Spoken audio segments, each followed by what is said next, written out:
Legs crossed, back straight, eyes closed. Breathe in through your nose and out through your mouth.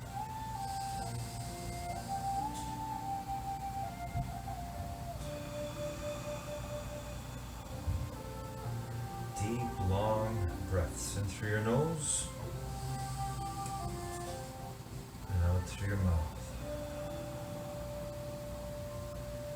Feel that power of you controlling your breathing.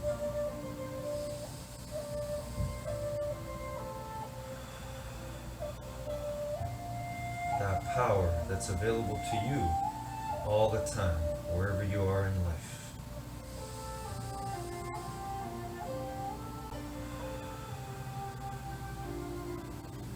That power to reconnect to your greatest gift right now. Your presence, your being.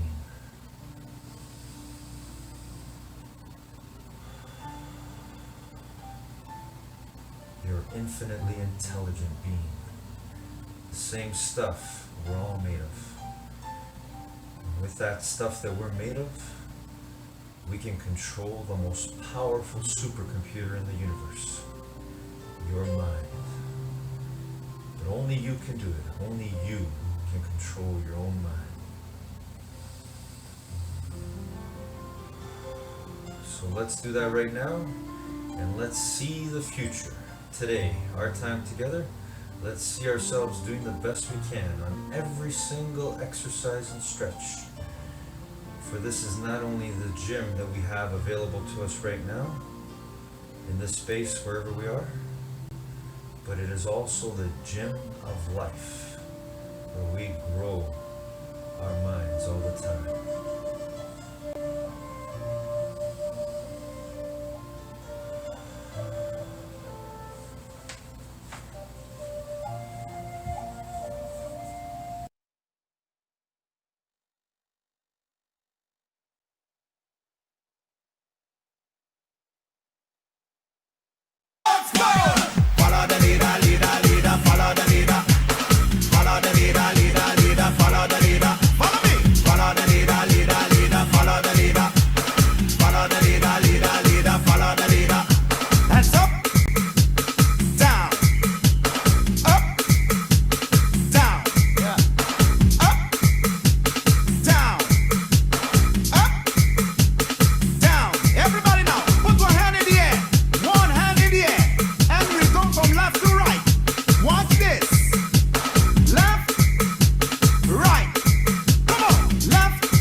Rabiot darting forward here with pace and purpose. Higuain just ahead of him, Ronaldo to the left, Rabiot, a fine run and a wonderful goal. Well, a tremendous way to open your account in Juve colours. What a fabulous effort from Adrien Rabiot. Back end get.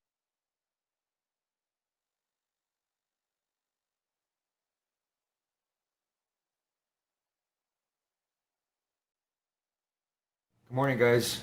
There is nothing more powerful than a made-up mind.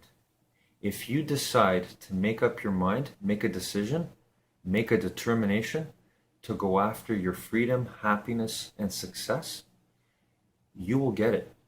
It will take time. It will be a lot of hard work. It'll be a difficult path, but you will get it. But you have to have that made-up mind. If you decide to never give up on that, to work at it every day relentlessly over and over, you're going to activate that power of your mind, that full positive power. And so you have to believe it. You have to have that unwavering belief that you can do it.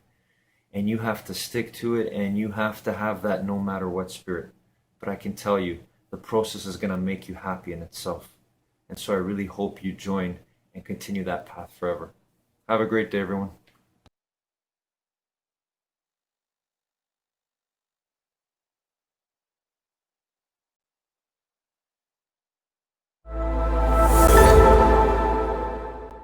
I love the concept of leadership, and I'm going to unpack for you, like I always do, my weird random thoughts that have a direction that hopefully you can grab a nugget from and do something cool with. And so leadership, I'm going to change it because my word's shift. So I said, I'm going to call it leadership. You get it? Leadership? That's my jokey sound right there. That's my jokey sound. So I'm going to talk about leadership because my big thing is shifting. And I want to think about shifting perspectives, right? Shifting the way we see things, hear things, experience things, because I think that's how life changes. I think we have those moments in time where we are at some way, in some moment, presently aware of how we're doing things or how we are acting or how we're operating. And when met with that moment, we go, ooh, it's time to change something. It's time for something to shift and something to adjust. So now I'm going to tell you briefly my story if you have never heard it before. I got to a point in my life where I'd gone through a whole lot. I went through foster care as a kid. And I had this weird diversity issue of growing up in an all-white family, not really feeling anchored anywhere. And at that time, I felt like a leaf in the wind. I didn't do a great job of leading myself, to be quite honest. And so I kind of was just ending up in the direction of leading towards being a statistic of foster care, which is not very good statistics. They're kind of difficult. They're not that great. Anyway, so there's that part of my life. And then I go from that point where I'm stepping into the stage of, all right, well, now I'm this foster kid who's now adopted, and I got to go into this realm of being the adopted kid. How do I show up here? And I kind of was just still a leaf in the wind trying to figure things out. And I had a moment where I decided to take some kind of control of myself, and it helped me get better at the game of football. But I really only applied it to football because, well, I was 15 years old. What were you doing at 15 years old? You weren't trying to change your life. Neither was I. I want to get better at football. So I applied it there. Progressed to the next stage of my life. I went to college football, had a great opportunity to play at a high level. And then I had a kid. And then it gets different. Because if any of you guys are parents out there, when you have a kid, it's a different dynamic of like, oh, there's somebody else in my world that, like, if I don't take care of them, they die. Like I kind of got to lead them in a direction because you got to eat. They got to not fall off things. Anyways, it's kids. I'm a parent now, right? And then I go to the next stage of like, I'm trying to lead at one point, not just my kid, but I was the senior on the football team. I had 19 linebackers. I don't know how it worked out, but most years there's always multiple seniors. My senior year in college, there were 20 linebackers. It was just me leading all these punk little kids, man. The little kids, we were all little kids, but they didn't listen. They didn't show up on time. And the coach left it on me because what you do as a senior linebacker, you make sure your unit is strong. Same for the family, same for everything. Same for the business you have, doesn't matter what it is. And I'm going to guide you through these things so you get it. And I'll come back to them as we kind of unpack today. Then from there, I progress on to leaving college and I go to the NFL. And the NFL is an interesting monster because quite literally how you lead yourself is what matters. If you show up in the NFL and think it's college, you'll fall apart because college is a place they kind of can't get rid of you. They gave you a scholarship as long as you don't, fail out of school. Like they got to keep paying for your school. You're there. NFL, they can literally sign you right now, have a contract that says you get $150 million a game and they can take it from you, have you sign it, bring it back here. They can tear it up in front of you and there's nothing that they can do about it. Like I can't do any unless there's guaranteed money, right? So the thing is, You have to lead yourself in a vastly different manner every single day, day in, day out, at disgustingly consistent levels to simply be able to keep your job, right? The way you lead yourself matters there. And then how you lead yourself with this unit and become part of this team, it matters. Again, progress past the NFL because it stands for not for long. You get in, you get hurt, you go home. And I went home. And so when I came home, I fell out of all sorts. I lost a very anchored part of my identity. Anytime you've been doing something for a long period of time, and you can attest to this. Think about that thing you did for 2 years, 3 years, 4 years, 5 years, no matter how many years you did it. And whether by choice or by chance, someday you woke up and you were not doing that thing anymore. This could have been the kids went to college, so you're an empty nester. It could have been you changed jobs, so you left this old area, went to a new area, and you don't really have a sense of confidence there. Maybe you decided to open a business, you went in a new direction somewhere. Maybe it was, something where it was by chance. You got hurt, left the military. Like I got hurt in college, NFL, and left the game of football, right? Chance or by choice, you're not doing it. You are met with the reality that you don't feel as confident as you did. Because now I don't have this thing to lean on. And so we're thrust back into this new world of like, how do I show up in a certain way? How do I get this next level of my life met? And this is, again, leadership type stuff, leader shifts. I got to a point where, to be quite honest, my life kind of came tumbling down. Everything that was Anthony came falling apart. And for a lot of years ended up in a fog. And I was no way leading my life properly. And then I got to January 1st, 2016. And in those moments, man, I woke up. It was New Year's Day. And I was laying next to, we're going to be honest in here. I don't always do these and share with you guys, but I'm going to be transparently honest. I might have told you, I might not have. I have no idea. But I got to this point where I woke up and I was laying next to a strange woman. I was divorced. Not she was strange. Like, wasn't like one that like I really was like in deep conversation, relationship with, just a woman that was there. I went in the bathroom and I looked in the mirror, and we had like, it's New Year's Eve. So you drink a little bit, you smoke some hookah and stuff. And I remember just waking up and having this incredibly deep level of shame.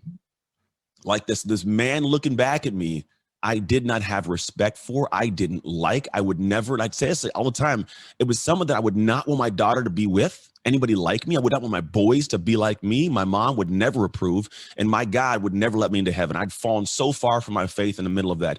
I was completely away from the place of leading myself and having the ability to lead other people. I was off in a wash. Now, I understand you are probably not in this place. To be quite honest, you're probably not.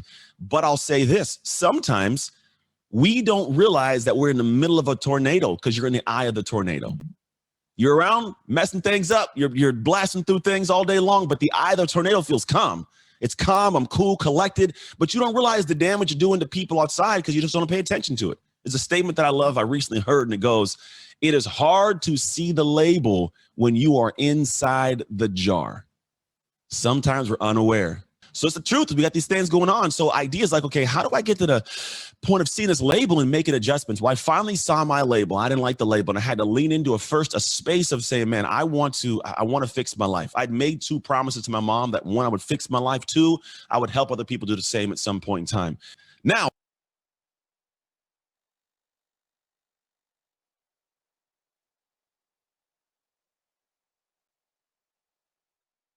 I got this feeling inside my bones.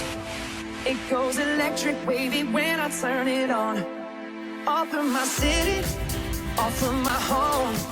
We're flying up, no ceiling when we in our zone. I got that sunshine in my pocket, got that good soul in my feet. I feel that hot blood in my body when it drops. Ooh, I can't take my eyes off it, moving so phenomenally. Boom on like the way we rock it, so don't stop. And under the lights, when everything goes, nowhere to hide when I'm getting you close. When we move, well, you already know. So just imagine. Nothing I can see but you when you dance, dance, dance. Feel the good, good creeping up on you. So just dance, dance, dance. Come on. All those things I shouldn't do, but you dance, dance, dance. And ain't nobody leaving soon, so keep dancing. I can't stop the feeling. So just dance, dance, dance. So just dance, dance, dance. Come on. Dance, dance, dance. Come on. Dance, dance, dance. Come on. Dance, dance, dance. Come on. Dance, dance, dance. Come on. Ooh, it's something magical. It's in the air, it's in my blood, it's rushing on. I don't need no reason, don't need control. I fly so high, no ceiling when I'm in my zone. Cause I got that sunshine in my pocket, got that good soul in my feet. I feel that hot blood in my body when it drops. Ooh, I can't take my eyes off it, moving so phenomenally. The room on lock, the way we rock it, so don't stop, stop, stop. Under the lights and everything goes. Nowhere to hide when I'm getting too close. When we move, girl, you already know. So just to let you know. Nothing I can see but you when you dance, dance, dance. Feeling good, good creeping up on you. So just dance, dance, dance. Come on. All those things I shouldn't do, but you dance, dance, dance. And ain't nobody leaving soon, so keep dancing. So just dance, dance, dance. So just dance, dance, dance. Come on.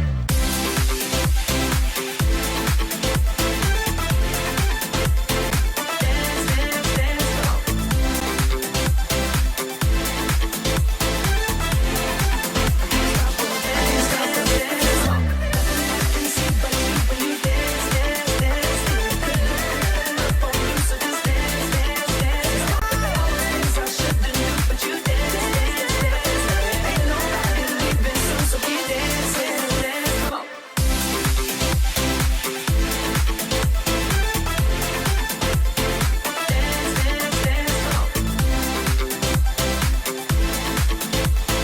Gonna do the two-step, then cowboy boogie.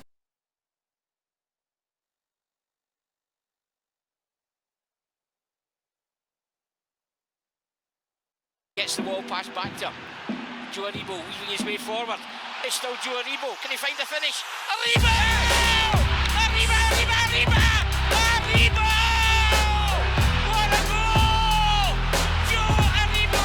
He makes it 2-2, and that was all about the diary.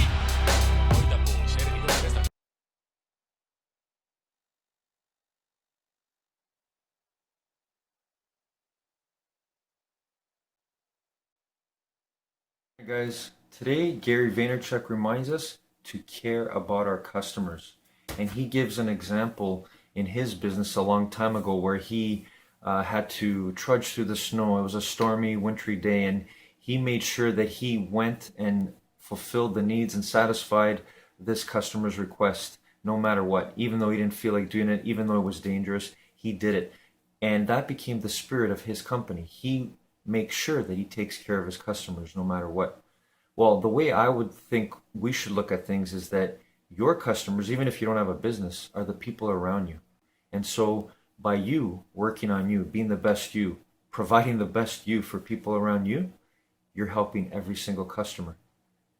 And the same goes with them, and that builds and spreads with each other. So let's remember from Gary Vaynerchuk, and let's remember that we are already like a business of being our true great self for ourselves and others around us. Have a great day, everyone.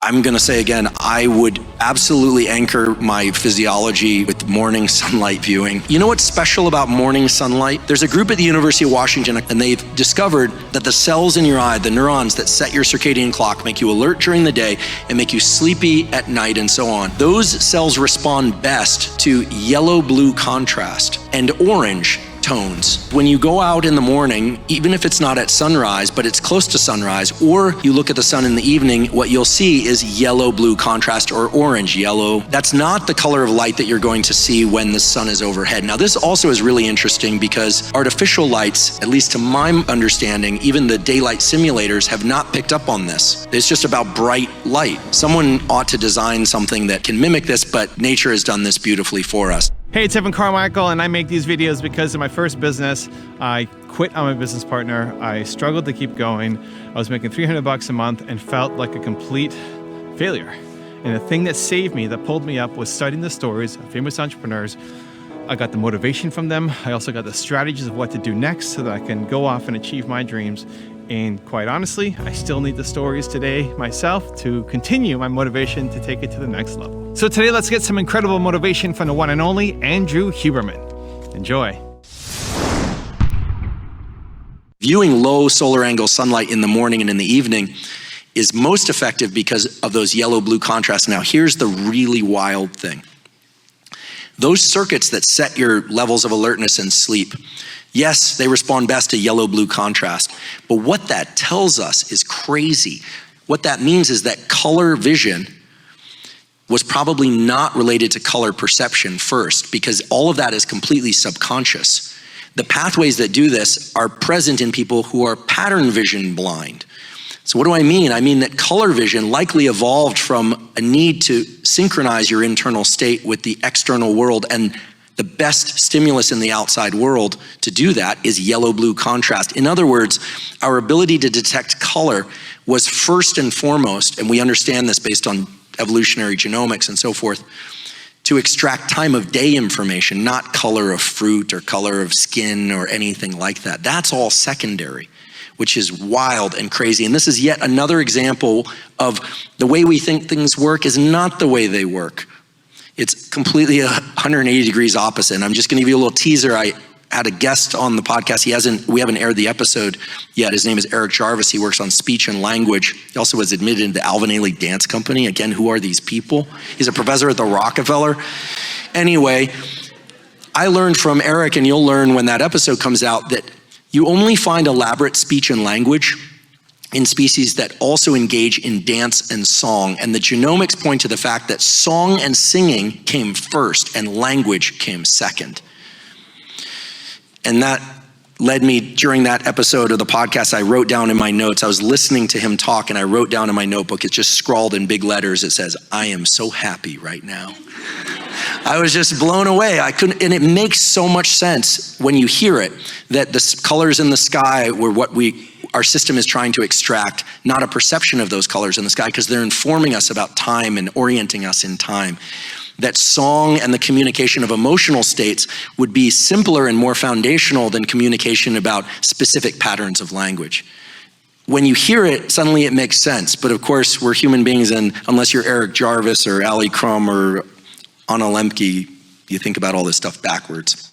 One of the reasons why breathing is such a powerful tool for shifting one's state is that A, it's always available for voluntary control. It's just right there. I can decide right now to do 3 inhales, or I can just go back to breathing reflexively.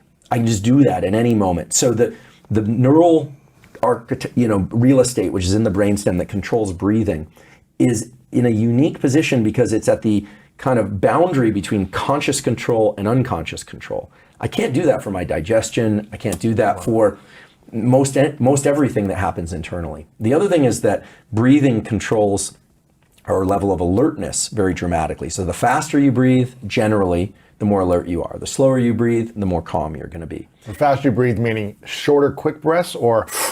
Either way. So if we were just to take a brief adventure through the neuroscience of breathing and how it relates to brain states, and there's some fun tools in here, so forgive me for this tangent, but you have 2 brain areas that are responsible for breathing. One is called, for the aficionados, the pre-Buttsinger complex. It was discovered by Jack Feldman at UCLA. It's named after a bottle of wine, so now people won't forget it. And it controls rhythmic breathing. So inhale, exhale, inhale, exhale. It's just rhythmic breathing. There's another brain area that controls breathing, which is near what's called the parafacial nucleus, which involves breathing anytime there are double inhales or double exhales or triple inhales. And you say, well, why would you have this second brain area for breathing? Well, it turns out when you're speaking or crying or coughing, you need to coordinate your breathing with your speaking. And that means sometimes you need to take multiple inhales or multiple exhales. And this is all happening very, very fast. You don't notice. But there's a very important discovery that was made a few years ago by Jack's lab and by a guy named Mark Krasno at Stanford, who discovered there's a set of neurons in your brainstem, my brainstem, everybody's brainstem, and every mammal's brainstem. It's a very small number of neurons that controls a specific pattern of breathing, which are called physiological sighs. So these are not just sighs where you go and exhale. These are sighs that involve doing 2 inhales and then an extended exhale. We all do this. You do this during sleep. Anytime carbon dioxide levels in your bloodstream get too high, in order to get more oxygen into your system. People also do this if they've been crying or sobbing. They'll do this, and then they'll exhale. So what's happening with these physiological sighs, and why is this powerful? So your lungs are two big bags of air, but they actually are made up of a ton of little sacs of air called the alveoli of the lungs. When we are exercising or when we are sleeping or anytime we're doing anything, these little sacs of air eventually start to collapse. And what happens is carbon dioxide builds up in our system and we experience that as stress. We actually feel the impulse to breathe because carbon dioxide levels get too high. There are neurons that sense carbon dioxide. And then without realizing it, you do a double inhale and then exhale. Typically the inhales are done through the nose and the exhale is done through the mouth. So it looks like... And why the second inhale? Well, if you've ever tried to blow up a balloon for a kid at a kid's party or just blown up a balloon, you sometimes blow into that empty balloon. It doesn't go anywhere. So what do? You do two. You go, and then it pops open. So these double inhales pop open the alveoli of the lungs. They don't explode them, but they pop them open, which pulls carbon dioxide out of the bloodstream, brings oxygen, and then you offload carbon dioxide. So if you watch a dog right before it takes a nap or something, it often will do these. Now, what's cool about these physiological sighs is from work in our lab, and that's still ongoing, I just want to say it's still ongoing, but work in other labs as well, double inhales followed by an extended exhale are the fastest way that I'm aware of to bring the mind and the body into a more relaxed state. Really? Yeah. The fastest way. So if I'm stressed, I'm overwhelmed, just do a 3 or 2? 2 inhales through the nose and then exhale slow through the mouth. 1 to 3 of those repeated will bring your level of autonomic arousal down basically to baseline. There's a much better way to maintain ongoing action toward a goal. That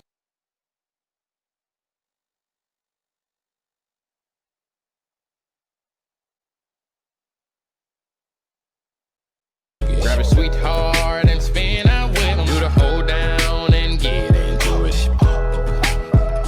Take it to the left now and dip with it. Don't throw down, take a sip with it. Now lean back, put your hips in it.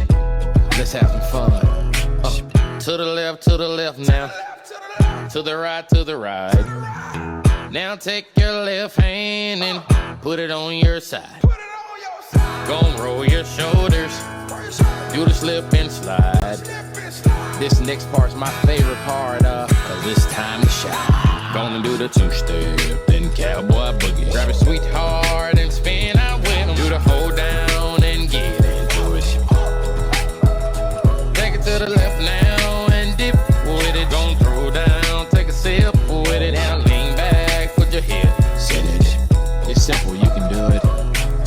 Slide to the left, slide to the right. Now cool down, have a good time. Slide to the left, slide to the right. Do the butterfly, have a good time. Round, round, round and round you go. It's time to show out right now and take to the floor. Gonna do the two-step, then cowboy boogie. Grab a sweetheart and spin out with him. Do the hold down and get into it. Take it to the left now. Don't throw down, take a sip with it. Now lean back, put your hips in it. Take it down now, take it down now. Take it down now, take it down now. Bring it up now, bring it up now. Bring it up now, bring it up now. Take it down and crisscross. Bring it up now, crisscross. Do whatever you like right here. Just have fun. Gonna do the two-step, then cowboy boogie. Grab a sweetheart and spin out with him. Do the hold down and get into it. Take it to the left now and dip with it. Don't throw down, take a sip with it. Now lean back, put your hips in it. That was not so bad. That was not so bad, was it? That was not so bad. That was not so bad, was it? That was not so bad. That was not so bad, was it? That was not so bad. That was not so bad, was it? Gonna do the two-step, then cowboy boogie. Grab a sweetheart and spin out with him. Do the hold down and get into it. Take it to the left now and dip with it. Don't throw down, take a sip with it. Now lean back, put your hips in it.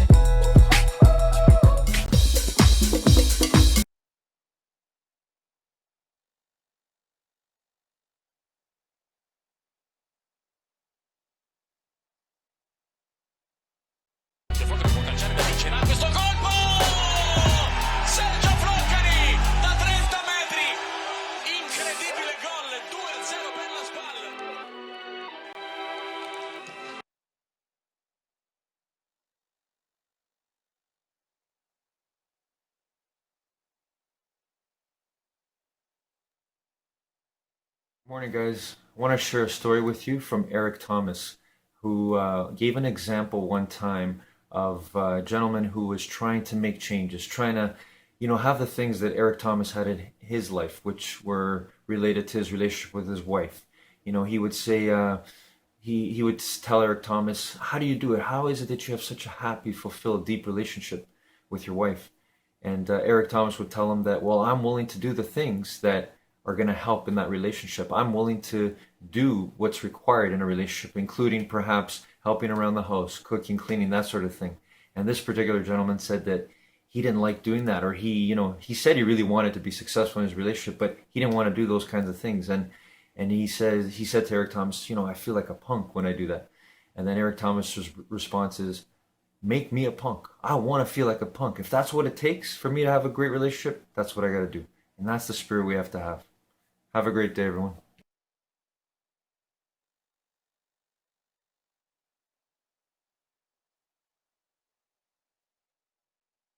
The protocol, I've watched a lot of your videos on this. You've gone into tremendous depth about the blueprint, which I assume is the blueprint on how to live in a way that slows down aging and possibly at some point will reverse it. But what is the protocol? If you can measure every organ of the body and let the organ speak about what it wants to be in an ideal state, reference gold standard scientific evidence, and then create a protocol and then have perfect adherence, you create a system where the body can maintain itself in an optimal state. And this is in contrast to typically we approach things in life where we think our brain is the primary tool which solves all problems before us. But my brain, as most brains do, is a cause of a lot of self-destructive behavior. We are prone to eat too much food, or of the wrong kind of food, or drink, or other substances, or spend too much time consuming content, not prioritizing sleep. And so the solution for me was to remove my mind as a problem-solving tool, empower my body by measurement through my entire body, and then looking at the evidence. And so letting my body solve its own problems of how to be in the ideal state is the protocol. Need motivation? Watch a top 10 with Believe Nation. Hey, it's Evan Carmichael, and I make these videos because in my first business, I quit on my business partner. I struggled to keep going. I was making $300 a month and felt like a complete failure. And the thing that saved me, that pulled me up, was studying the stories of famous entrepreneurs. I got the motivation from them. I also got the strategies of what to do next so that I can go off and achieve my dreams. And quite honestly, I still need the stories today myself to continue my motivation to take it to the next level. So today, let's learn from one of the best, Brian Johnson, and my take on his top 10 rules of success. Enjoy. And so I just simply follow the data. And so we look at all the things you would imagine, like blood, stool, urine, saliva, MRI, ultrasound, fitness tests, DNA methylation, microbiome, everything we can measure, we measure. And we take all that data, we look at the evidence, and we just do this again and again.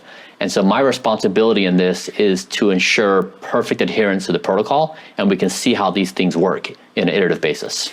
I heard you say that sleep and diet are probably the two most important things. Is that a true assessment given all the data you've looked at now? It's difficult to make too strong of statements about power laws in the entirety, because most people reasonably look at this and they see that it's not doable for the average person. Yeah, watching your protocol, I will say that, like, I've got the resources to pull it off. I've even got the discipline, but I was like, it's a lot. It's a lot. It's a lot. So, especially the part about needles in the face. That's where I was like, oh God. Those hurt. So we'll get to that in a minute. But so, okay, it's hard to break down the power law. Your point is correct. If you're going to get just a few things right, sleep, I'd say stop self-destructive behavior and get good sleep. Like, you don't even have to eat vegetables, berries, and nuts. Like, that would be an advanced thing. Just stop doing things that hurt you, because when you do things that cause self-destructive behavior, it's so hard. That ruins your sleep, which then ruins your willpower to be able to do good things. It's just a vicious cycle. So sleep well, stop bad behaviors, and it gets you in a neutral position to feel like you can start doing some positive things in your life and gain some momentum. It's ironically, it's a lot of people, we all know this. If we go to the gym and work out, we feel good about ourselves, and later in the day we want to reward ourselves. And sometimes we reward ourselves in a way that offsets what happened in the beginning of the good thing. So really the root of it is trying to get at this self-destructive tendencies we have. Rule number 2 is get enough rest. Can you maybe elaborate on the sleep thing? Why is sleep so important? And why, presumably, what does good sleep mean to you? I think sleep is a contender for being the most powerful health intervention in existence. It's a contender. I mean, it's magical what it does if you're well rested and what your body can do. And I mean, for example, I know when I eat close to my bedtime, and I've done a systematic study for years, looking at like 15-minute increments on time of day on where I eat my last meal, my willpower is directly correlated to the amount of deep sleep I get. So my ability to not binge eat at night when Rascal Brian's out and about is based upon how much deep sleep I got the night before. Yeah. And so there's a lot to that. Yeah. And so I've seen it manifest itself. And so I think the way I'd summarize this is, in society, we've had this myth of, we tell stories, for example, of entrepreneurship, where this person was so amazing, they stayed at the office for 3 days and slept under their desk. Yeah. And we say, wow, that's amazing. That's amazing. And now I think we're headed towards a state where we'd say that's primitive and really not a good idea on every level. And so the new mythology is going to be the exact opposite. Rule number 3 is understand the brain. Technology is here to eat us, and it's going to be a negative consequence. My question to you is, like, why do you think that is the case? Why do we think the worst about technology, and why has that been programmed into us when it also could be the complete opposite? And some may argue that it has been the complete opposite in the last 100 or 1,000 years. Reflecting back on as what I've learned in life, I would say that it's a roundabout way to get to your question. When I was in my early 20s, I started reading a lot of behavioral economics, and specifically learning how flawed my mind is. I learned that I had over 188 cognitive biases, so distortions of reality that my brain actively makes on a daily basis, and I'm oblivious to it.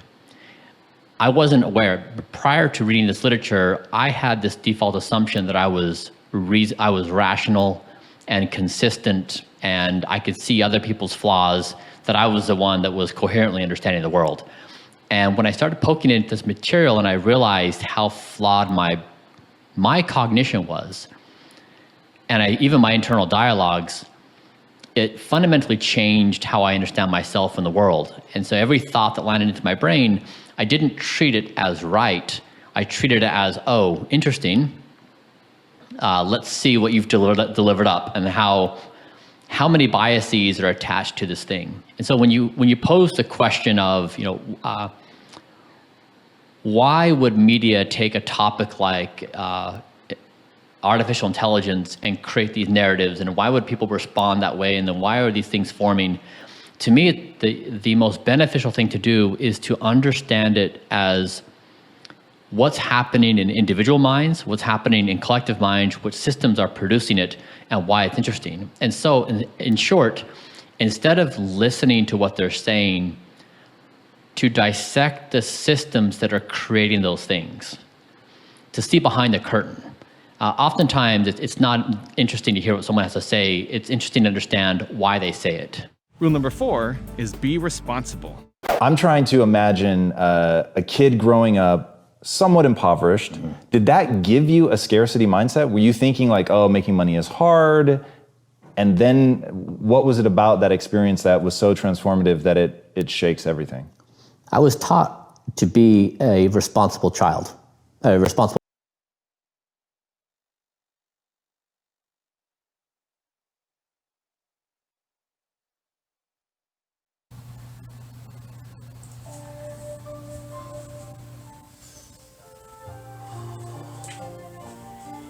And here we are again.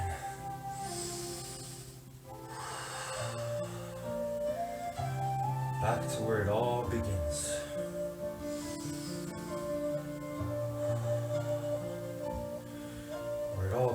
begins and never ends.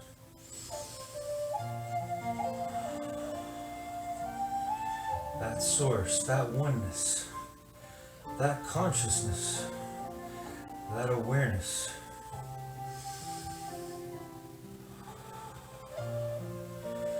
that we know is in all of us.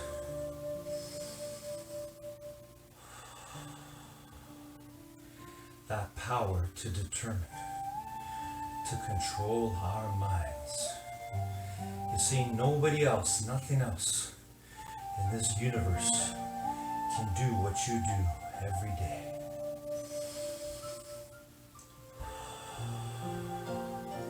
In the gym of life.